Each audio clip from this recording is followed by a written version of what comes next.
একটা ভালো শিক্ষিত বউ ছাড়া পরবর্তী প্রজন্ম শিক্ষিত করে গড়ে তোলা খুব টাফ। বিয়ের জন্য কেমন মেয়ে পছন্দ করবেন জায়েদ খান? খুব সুন্দরী কিন্তু অল্প শিক্ষিত, অথবা কম সুন্দরী কিন্তু উচ্চ শিক্ষিত? কোনোটাই মিলছে না। কেন?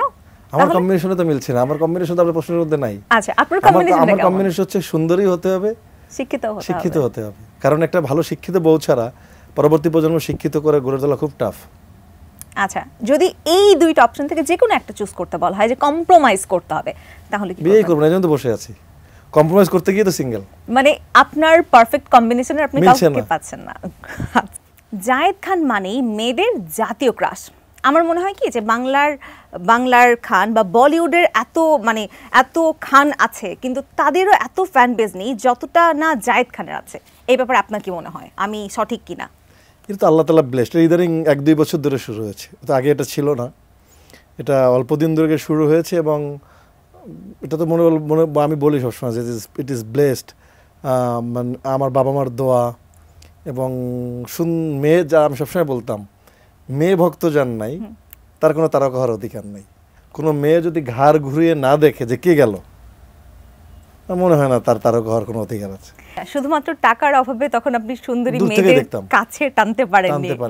যার কিছুই থাকে না সে সব সামলাতে পারে, কোনো বিশেষ কেউ নাই, এজন্য সব সামলাতে কোনো সমস্যা হয় না। মানে বিশাল একটা মন আছে, এই মনে সবাইকে জায়গা দিচ্ছেন। সবাইকে কষ্ট দেই না, সবাইকে হাসি দিয়ে, আনন্দ দিয়ে, ভালোবাসা দিয়ে ভরে রাখি। আমাকে যদি পরবর্তী জন্মে আল্লাহ বলে যে আর একটা জন্ম আবার হবে, তুমি কি হতে চাও? আমি বলবো আমি জায়েদ খান হয়ে জন্মাতে চাই। অনেস্টলি আমার লাইফে দুঃখ নাই, না পাওয়ার কষ্ট নাই। কষ্ট তো না পাওয়ার হতেই পারে, যে আমি মাঝে মাঝে রাস্তা থেকে মনে হয় একটা রেঞ্জ রোভার কিনতে হবে, কবে বলে ভালো হয়। কখনো মনে হয় বিরিয়ায় 300 বিঘা জমির মধ্যে একটা বড় ডুপ্লেক্স বাড়ি হলে ভালো। মানুষের তো দি মোর ম্যান গেটস, দি মোর ম্যান ওয়ান্টস। একদম মানুষের চাওয়ার শেষ নাই। বাট মাঝে মাঝে মনে হয় কারণ বাজার থেকে যাওয়ার সময় মিন্তির মধ্যে এই যে বড় ডলার থাকে, তার মধ্যে শুয়ে আছে অনেকে, আমি তো এখানেও থাকতে পারতাম। অনেকে অনেক উচ্চ পর্যায়ে গিয়ে দেখতে দেখছেন একদম চমৎকার, আপনাকে দেখতেই না লাগে। আমার কখনো আফসোস হয় না আমার এইটা নাই, আমার চেহারা ওইটা নাই। আমার মনে হয় আমাকে এটা খুব জরুরি। মনে হচ্ছে আল্লাহ আমাকে পরিপূর্ণ দিয়ে পাঠিয়েছে, একদম পুরো। মানে আমার কোনো কিছু কমতি নেই, আমি পাইনি। আমাকে আল্লাহ তাআলা, আমি যখন পেটে মায়ের, তখন মা নাকি খুব কাঁদছে আল্লাহকে যেন মেয়ে হয়। আচ্ছা, তাই আমি বললাম আম্মা এই জন্য আমি কানে দুল পরে আর কি, আম্মাকে দুষ্টুমি করে বলতাম। আচ্ছা, তো সেখান থেকে আমার হাইট, চেহারা, আল্লাহ মাশাআল্লাহ আমাকে যা দিচ্ছে আল্লাহ, আমি তৃপ্ত আল্লাহ কাছে। আমার একটা চোখ বাঁকা দিতে পারতো, আমি অনেক লম্বা, আমার মাথায় টাক পড়া হয়ে যেতে পারতো, আমার পা ব্যাকা হতে পারতো।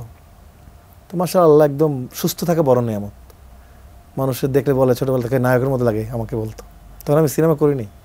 যখন আমি ঢাকা বিশ্ববিদ্যালয়ে হাঁটাহাঁটি করি, তখন মেয়েরা খুব পিছন থেকে দুষ্টামি করতো। তখন আমি একটা বিজ্ঞাপন করছিলাম, বিটল বিস্কুট খাইতে খাইতে যায় বেলা।